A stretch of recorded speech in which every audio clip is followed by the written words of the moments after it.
10,000 metre উচ্চতায় উড়ন্ত বিমানে হঠাৎ এক বিশাল হাতি ভারসাম্য হারিয়ে নিচে পড়ে যেতে লাগলো। মুহূর্তে তার সাথে যুক্ত সুরক্ষা দড়িটি ছিঁড়ে গেল। হাতিটি বজ্রপাতের গতিতে নিচে নামতে থাকে। দেখে সবাই হতবাক। যদি কিছু না করা যায় সে নিশ্চিতভাবে নিচে গিয়ে চূর্ণ বিচূর্ণ হবে। ঠিক সেই সময় এক সাহসী সৈনিক কোনো দ্বিধা না করে কেবিন থেকে লাফ দিল। ওজনহীনতার কারণে যাত্রীদের চিৎকারে আকাশ কেঁপে উঠল।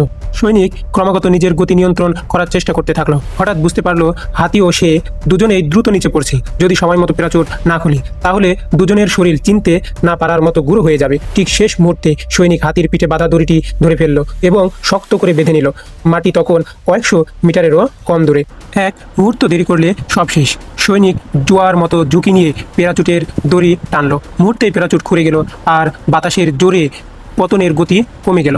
অবশেষে জনতার উল্লাসের মাঝে সৈনিক ও হাতি দুজনেই নিরাপদে মাটিতে অবতরণ করলো। সেদিন আকাশ থেকে সেই সৈনিকের নাম সবার মনে রয়ে গেল, আকাশের নায়ক।